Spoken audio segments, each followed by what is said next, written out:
Hey everyone, my name is Zach. I'm a 23-year-old climber from Canada, currently living in Montreal. Welcome back to my training series, where I'll record most of my training and provide in-depth analysis of every session. So, for the first bit of this video, we're going to be continuing with our very prominent theme of training a lot of spray wall. So we'll start off with a few days of spray wall training, and then the last half of this episode is going to feature Rose Block's monthly comp simulation. So every time that Rose Block resets their comp wall, the idea is they're going to host a comp simulation that anybody can take part in on the new boulders. So yep, we're having the second edition of this, and it will feature it later on in the video, so make sure you stay tuned. But anyway, jumping right into the spray wall sessions, I got a text from Yanis like the day before this session, and he said, I got a new project, you got to hop on it. So I opened up my Stoked app and I had a look at No Dirty Match, and I could immediately tell just by looking at this boulder, and the fact that Yanis also used the word project, I'd never heard him say that before. So anyway, that in combination with just the looks of this boulder, I was like, okay, we have a boulder that's like a step up, I think. So he's been kind of consistently setting boulders that are like sandbag V11 on this wall. I was kind of talking about this in the last episode, but I'm psyched. It seemed like he wanted to really make something a little bit harder and really push the limits of the boulders on this wall. And then of course, as I start climbing on it, this indeed proves to be true. I am very much struggling with the moves on this one a lot more than the previous boulders we've been trying. And at first, a lot of these moves felt like beyond me and felt like I just wouldn't be able to do them, even though it's a pretty my style boulder, I would say too. So the biggest crux of this boulder, let's break it down, how about we? So the biggest crux is the jump to the red sloper, but the reason this boulder is also so hard is that there's really not an easy move on it. Probably the only easy move is like going down lower to the crimp, but every other move I think is droppable, and maybe other than the first move. So yeah, I think we're at the point where I'm going to be giving more ground attempts. So we start this boulder off with a kind of a really awkward move, actually. The first move, your foot is really high and uncomfortably far out to the right. So it makes generating for the first move a little bit weird, but it just takes some getting used to, and then it's not too bad. But this left-hand pinch is really, really slopey. And at first, I didn't think I was going to be able to do the lock-off move to the right-hand pinch. But it took some really trying to push past my comfort zone and locking off as deeply as I can until I hit that kind of threshold where I actually found a bit of stability and engaged my right hamstring really hard. And then I surprised myself by turning this move from feeling like not even doable to something that I was doing consistently. And it was very much a muscle memory technical kind of move to learn how to do the lock off. And then the right hand mini pinch is wooden and quite slippery, which also adds to the difficulty. And then now you can see we've been working on the big crux, which is where we flip our left hand to the bottom side of the teal pinch, which is very bad and slopey, and then do this insane jump to this red sloper. Now this move is just so hard. For one, the red sloper is a little bit further to the left of your bottom hand, so you're kind of crossing like way over, and the holds are in an okay compression position, but you would want like your bottom hand to be a little bit flatter so you could undercling a bit better. But anyway, you see I finally stick it for the first time, but that move in combination with the first couple moves is so physically draining that it makes the jump up to the yellow rail really, really hard. Like individually, that move where I'm jumping from the red sloper up to the yellow rail, it's maybe like a V9 move. It's not that bad. The yellow rail is like decent. It's slopey, but if you hit it perfectly, it's kind of good. But to do that move after this very exhausting beginning sequence, and then like one of the most difficult moves I've done in recent times, is mega hard, like so hard. And I think we're gonna be having a good attempt here. Yeah, so I barely managed to hold that yellow rail. You saw my body was like swinging off, and I barely managed to save it, and then heartbreaker foot slip. Oh man, I was lining up the last move and the left foot just completely blew. But it was heartbreaking, but while I was lining up the finish move, I could tell that I was really pumped, and I wasn't very efficient through the beginning. So it was going to be kind of 50-50 as to whether I'd stick the last move or not. So it wasn't necessarily like if my foot just stayed on, I would have sent. It was at least going to be a coin flip, I thought. So anyway, I got to mention too, during this session, I had a lot of energy. I was really able to try hard, and I'm digging so deep, and I'm putting like an hour and a half's worth of just maximum effort attempts on this boulder. Like, you see the amount of ground attempts I've put on this climb in this session. I was surprising myself with how long I was able to just throw myself at that boulder and try so hard. But in the end, we weren't able to send. But a boulder of that difficulty, I would have been surprised if I could send it in one session. And I was kind of lucky to get so close. So I'm very excited to revisit that one in the next session. But anyway, I had just a little bit of energy left in the tank, and I'd seen Giannis trying this boulder in a session like a week ago. I mentioned that I climbed with him for the first time recently, but I wasn't able to film that session. So yeah, I saw him trying this boulder, but this was my first time getting on it, and he was making it look super fun. And it's actually got a really creative sequence where we have to use this green pinch as an intermediate to go to this really terrible sloper and then come back into the green pinch. A super cool move. And yeah, I kind of realized that it's a bit more effective to Gaston this green pinch for the middle sequence for me. The green pinch is a little bit more positive on the left side, whereas it's kind of just really slopey on the right. So the Gaston's nice. And then the other very striking element of this boulder is the last move. So I think Giannis set this boulder, and then in a few tries, he made it up to the last move and dropped it a couple times, I think. And yeah, I'd say the last move is definitely the crux of this one. Your feet are like really low underneath you. You can see I'm finally making it up here from the ground for the first time. So your feet are really low, and it's difficult to pull off of the right-hand green pinch because it's very vertical. It's hard to like pull downwards on it, and it's also pretty greasy. So it's important that I use my left heel hook to create this sort of roundabout motion in order to get more purchase on the side pull. So I really pull in with my left heel to pull myself to the left, and then I can get a little bit more of a side pull on the green pinch and fire up to the finish, which is like, it's a pretty good crimp, but it's really blocked by the yellow, which is quite evil for this last move, and you have to be pretty precise. But if you land your fingers in it, it's pretty good, and you can hold it. So I was psyched to get a send of a Giannis boulder.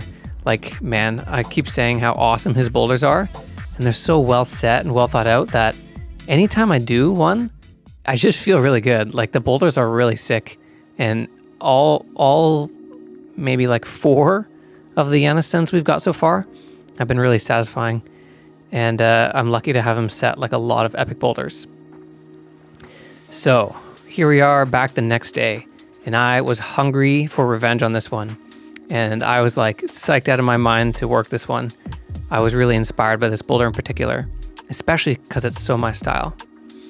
So you see, I did a quick run of the ending there, and that was actually my 3rd time doing the ending. I did it a couple times off camera, and the idea with this is I did like 3 laps on the ending.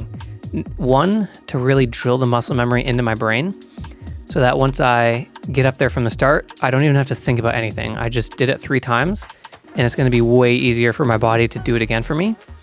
Whereas in the last session, I got up there and I hadn't done the ending very much, So I wasn't ready to just mindlessly do it. And then also it just helps me finish my warm-up and accumulate a little bit of pump in my system. Whereas if I just kind of do a few moderate warm-ups and then immediately start giving ground burns on this thing, there's a higher chance I get flash pumped. So yeah, I was able to get into the groove of this boulder.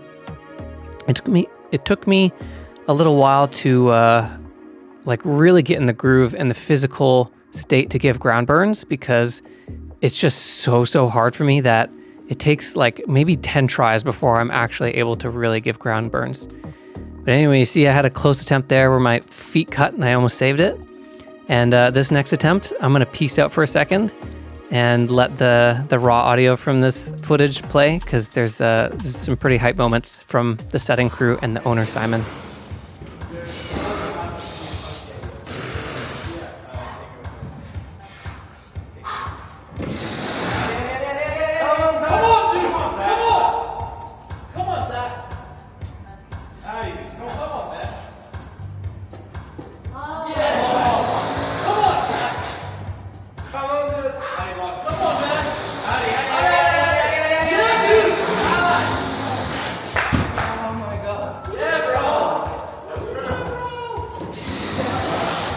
Yeah, man, I fought so hard on that attempt, and that boulder was like really pushing my limit. Not only was there like one of the hardest moves I've done recently, the move to the red sloper, but also just to do that whole boulder in its entirety was like really demanding on the power endurance. So that one was really satisfying. And I put a grade of 13 on it. Even though it only took me 2 sessions, I put an absurd amount of attempts on it. Like I probably tried the boulder for a collective 3 hours, and a lot of them were max effort goes. And the fact that I dropped the last move kind of, right? And then it took me like 40 more tries to even have another chance at the last move is pretty crazy. So really psyched with that one. Definitely the hardest thing we've done on the spray so far. But actually, now that I was able to conclude that, it means I can start working on my like super big project. So I think we've had one session where I featured it, where I was just sort of sussing out the moves and making sure that it was possible. And I think that was like a weak feeling session too. So it was really a bad representation of the boulder. But then when I was climbing with Yanis off camera, we worked on it a little bit more too and made some links. So anyway, I can't wait to start properly projecting this thing. Because it's potentially one of the most epic spray wall boulders I've made, and it's like really hard. So we got to start putting all of our focus on that one. But I wanted to get some more volume and variety in on the spray wall first, and put down a bunch of like moderate boulders to hard boulders. And now we can really start like picking one boulder and sticking with it and like projecting the heck out of it. So that's what I'm psyched for next anyway. And then to finish off the session, I rewarded myself with a little bit of time to try some gym sets.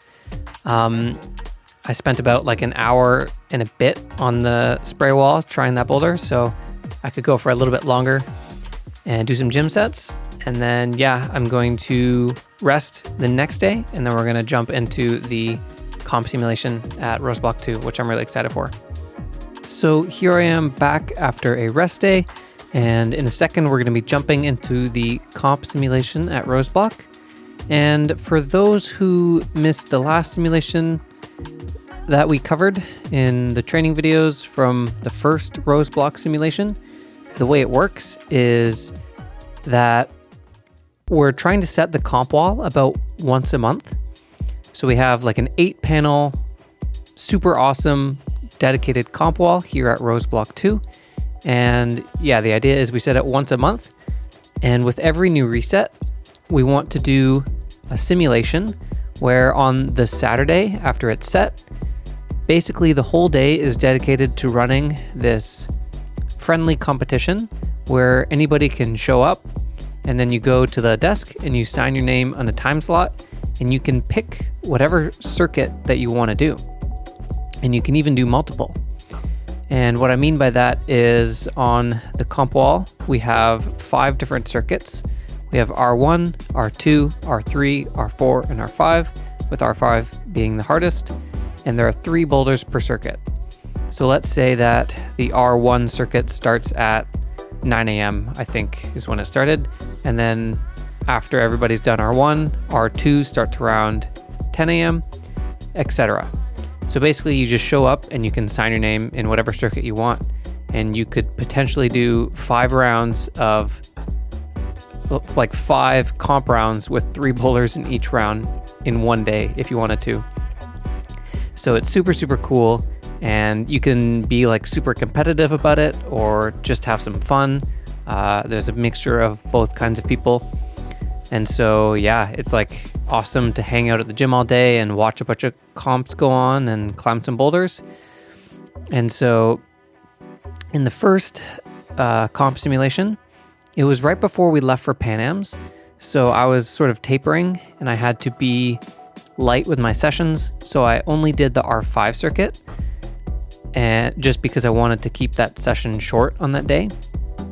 But today I had more room to play with, of course. So I decided I wanted to do the R4 and the R5 circuit. So the R4 circuit, I was talking to the setters, and the idea is they're supposed to be around Canadian Nationals finals difficulty, and kind of like a blend of men's and women's. After we get on the R4 boulders, I'd say that looking back on them, I think every one of them could have been like a men's final boulder at least. So I think they did a good job with this. And yeah, we'll talk more about the R5 circuit when we go try it after this one. But we're starting off with the slab on R4. And actually, something I was really feeling on this slab was a little bit of rust. So we've pretty much just been spray walling exclusively for the past 2 weeks. And so this was like the first slab that I climbed in a little bit. And immediately, combined with like the pressure of a comp simulation and my lack of slab practice, I was feeling like really insecure on that boulder. And I felt like it was difficult to balance, and my legs almost felt like really shaky. And I haven't felt like this in a while on a slab. And actually, there's a very similar theme on this boulder. We're about to try like a super crazy coordination move on this next R4. And a similar thing I was feeling with my coordination. Since we've only been spray walling, we haven't been doing a lot of cordo boulders. And I was really feeling the rust. And my lache was like feeling really weird.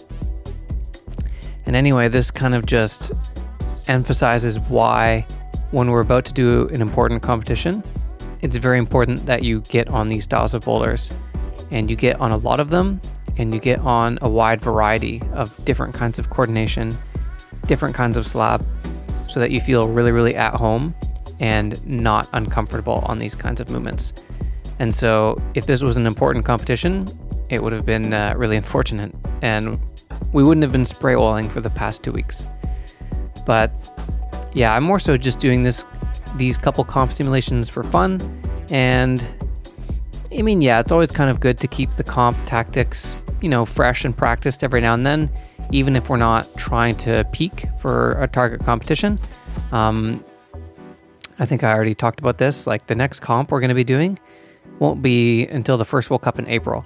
So we have a long time, and there's no need for me to actually be training comp simulations, but this is like a super awesome event that Rose Bloc is putting on.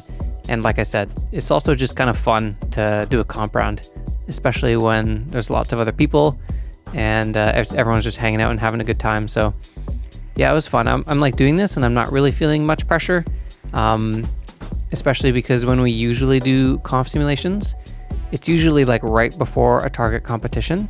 So the pressure that I put on myself is to perform well so that I know that I'll perform well in the actual comp in like a week, So there are kind of still stakes in those comp simulations, but luckily this time around there are no stakes and it's just fun. Yeah, and so far we're like kind of cutting it close with these first couple boulders. I am just doing them with like under a minute left, and that last coordination one was really cool. That one was set by Tony. He's been really digging the jump to one side, but then you have to paddle in the opposite direction sort of move. We've been doing a lot of that recently. So anyway, the third and final boulder of the R4 circuit is luckily the opposite of what we've been feeling on the first two boulders. So all we've been doing is climbing on the steep. So when we get to the steep boulder, I feel perfectly at home. And there was no sort of rust being felt on this boulder, which was really fun. And this is kind of how it used to work for me, like 2 or 3 years ago, when all I used to do when I was living back in Toronto was spray wall. I would like annihilate these boulders at a competition, but then I was really bad at the slab and the coordination, of course. And nowadays it's like quite balanced out. And if anything, my power is like lagging behind my coordination and my technical skills when they're peaked. Like when my coordination and tech skills are peaked, I think they are on par with my power. Okay, actually no. What I mean to say is like in the recent competitions, like around Pan Ams, my power was lagging behind. And so as we're doing more spray wall, this is gonna probably flip-flop. But yeah, we've got like 3 to 4 months to play with in terms of training to kind of make myself a very well-balanced climber overall. So after the R4 circuit concluded, everyone had like a 20-minute rest, and then it was time to hop on the R5s. So with the R4 circuit aiming to be around Canadian Nationals finals, semifinal level, the R5 circuit, I was told by the setters, was aimed to be around men's World Cup semifinal. So really, really, really hard. And as you can see, I'm actually just fast forwarding through this first slab boulder because I was able to do nothing on it. Trying to balance and maneuver these really slopey volumes, it was just so crazy. Like the volumes were so bad. And we had a guest setter for this comp simulation, and he was from the States, and he's like has a high rating with the American setters. He's set for like nationals. I think he's set for some IFSC events as well. So he was helping everyone like really nail the difficulty and really gave like the affirmation that, yeah, these are like semifinal level boulders, which, yeah, I don't doubt, because that first slab felt like you had to be a slab god to maneuver that thing. But the setters were able to do all the moves on the first slab. I don't know if anyone did it, but they like were able to cruise through the moves and link them. So definitely doable, but that one just felt like impossible for me, like just beyond me in terms of slab climbing. So here we are on the second boulder, and this one has got to be the coolest thing on the wall. This boulder is so aesthetic and just like super epic. And of course, this is the famous move that was introduced like a couple years back now. The backwards dyno into the Iron Cross that was introduced at a Hachiochi World Cup. And actually in that final, no one was able to read the beta because it's such a weird move to try to like imagine on your own. And then after the final was over, after the athletes were told the beta, they could do it like no problem. And I've actually done this move once before, like 2 years ago. It was at a gym in Ontario, and the setters decided to set it like right after the World Cup where it was featured had happened. So I had a little bit of practice on this move. And so when I saw it in this round, I actually had, like, I remembered some tricks on how to approach this kind of move. And basically the most important thing is it feels awful when you're like lining up the move, staring at where you have to jump into. And it only feels good like once you're really high into the press. And it basically, you just have to trust that once your arms are a little bit locked out and you're well high up in the press, that it feels stable and you're actually going to hold the position. But to trust the process of like the launch and the catch of this move is really scary, and there's like a big mental block. But anyway, I was able to bypass the mental block and do it within a few tries because I'd done this move before. But anyway, this ending is like really spicy. So there's no like crimps or anything on this volume or on the side. You just have this big upside down ball, and then you have to reach up to a slopey little finish hold. So yeah, I got a little confused and was hanging around for too long in that middle sequence that my legs and my triceps were just eternally pumped because I was taking so long. So we're gonna revisit that boulder later in the video, and I'm gonna come up with some better beta. But yeah, as you can see, we're 2 boulders into this 3 boulder round, and I have one zone, like I'm just barely able to move on these boulders. And as we are approaching this last one, it does not look like it's gonna get any easier. So this boulder is Chris's latest invention. Chris is the head setter at this location of Rose Block, and he is the mastermind behind most of the crazy campus paddles that you've been seeing me try lately. This is like his favorite move to set. He really likes to push the level of campus paddles. And recently they've just been getting harder and harder and harder. So this one is a 6-move campus paddle on like a 40-degree wall that you finish on like a crimp. Like the white hold that we're paddling to is kind of like a 1-pad crimp.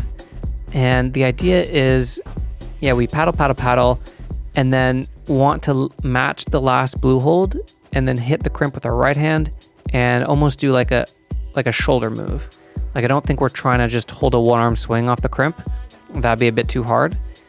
But the last blue hold is the most positive, and you can kind of really slow down on that hold a bit so that when you hit the crimp, you can hold both the blue and the crimp.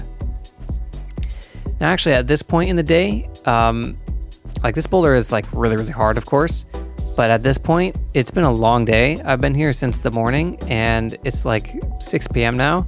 There is no chance I'm going to be sticking this move right now. I was really gassed. So I was trying my best because everyone was sticking around to watch, and it was a pretty hype crowd actually. But yeah, didn't have it in me there, and I wore through a lot of skin. So I think I'm going to wait till I have a lot of skin and have like a really strong feeling day and try to do that one as fast as possible. Cause yeah, it really eats through the skin. And I feel like if I'm not feeling really, really good, there's no point in trying it, and I'll just make my tips pink. But that move was like so epic, and I can't wait until I can try it again, because I feel like every time I do one of Chris's paddles, I've done my new hardest paddle, and then he just sets another a even harder one. So I want to push my limits even more and see if I can stick that. So here we are the next day, and we are gonna do some spray wall. But first I wanted to hop back on this one because it didn't matter if my skin was pink for this boulder. You don't really have to grab many holds. So yeah, we're gonna hop on this one first before we spray wall. And as you can see, I found some better beta. And when I thought of this, I kind of just had a facepalm moment where I'm like, why didn't I just try this in the round? Like, of course, this is gonna be so much easier than trying to face backwards and spin around while I'm compressing this terrible like red ball sloper. If I can just turn around while I'm stemming in the corner, then I can be facing inwards before I actually get to the red ball.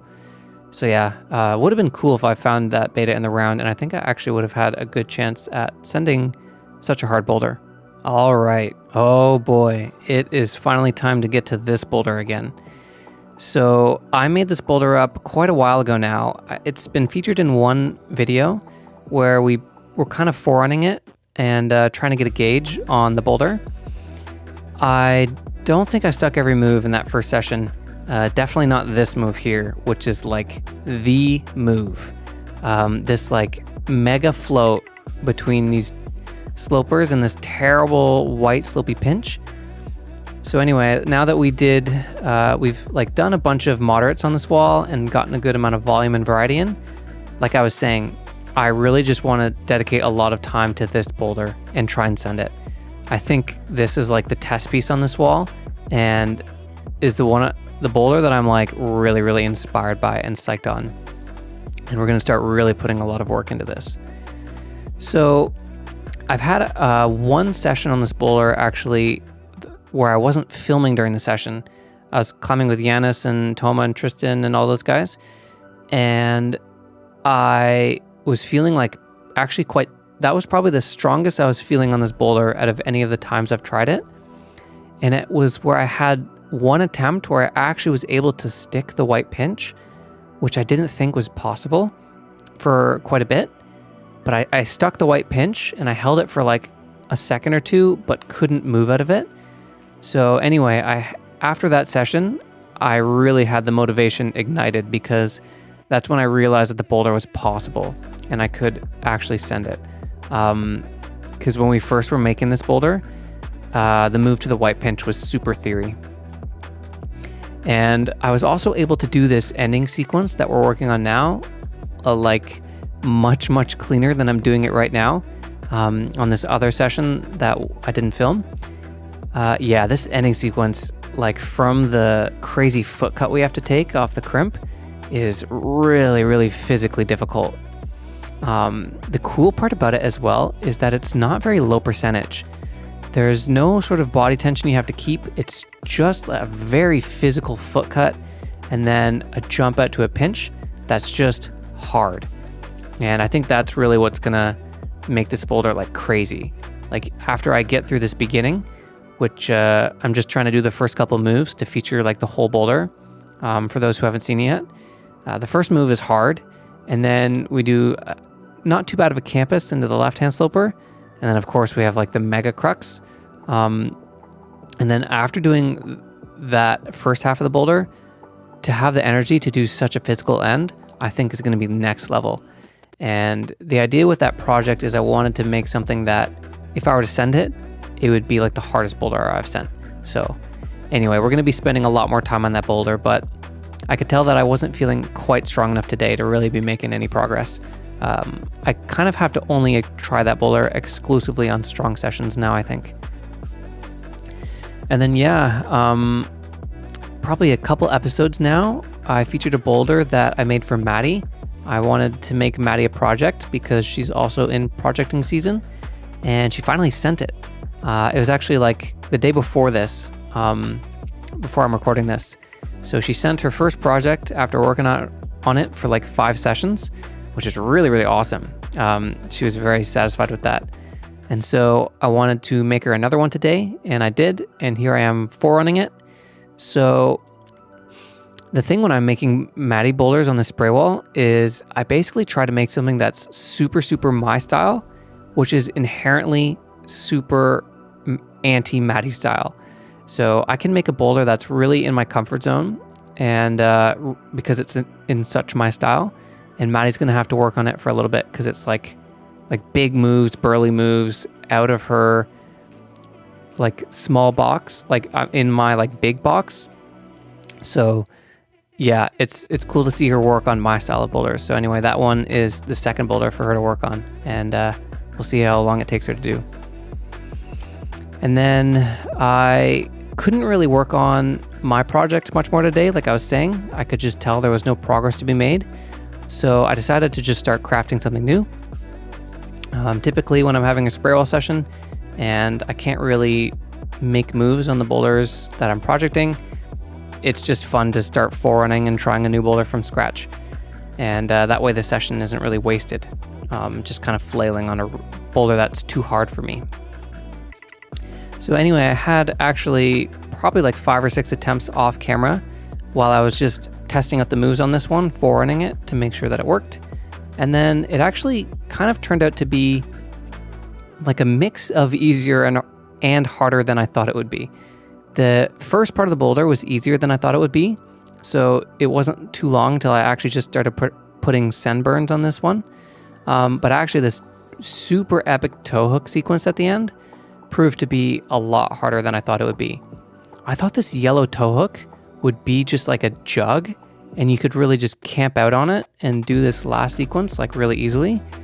But every time I try to set it, it just keeps sliding as I start to move through the sequence. So the hold is like, it's like pretty juggy. It's really good. But you can see as we move to this right hand pinch, the toe just slides and slides, and I'm not able to do the move statically, like super statically to this little crimp.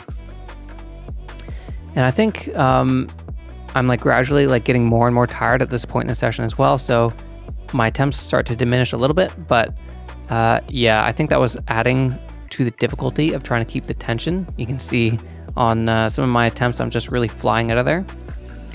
But anyway, I think this boulder is super cool and could potentially go next session, and probably some of my best work on this wall, even though I just made it up really quick because I couldn't try my main project. I think this boulder is really sick. And actually, oh yeah, the version that I'm trying here, like I'm obviously giving a bunch of ground attempts and falling at the end. This version, I still have a little yellow crimp that is on the teal sloper, like after the green undercling. So you see, like when we go up to the big red sloper, I come back down with my left hand and grab like this little yellow crimp to work my feet up. I think that you could potentially break my sequence of doing this left heel hook by coming into the yellow crimp and then going up to the red. So what I'm going to do is I think I'm going to take it out, and this boulder will get a little bit harder, but I don't want this sequence to be broken. So the next time I try this boulder, actually, it'll be a little bit different and a little bit harder, but hopefully I'll be a little bit fresher. And even though the boulder's harder, I'll be able to do this toe hook sequence at the end. But yeah, this is like the mini project, and then the first boulder we were trying in the session is like the mega project. So yeah, I'm definitely still like super psyched on the spray wall, and I want tomorrow's rest day to be over with as fast as possible so I can get back to the gym and continue working on these projects. But anyway, I hope you enjoyed this one, and thanks for watching. I'll see you in the next one.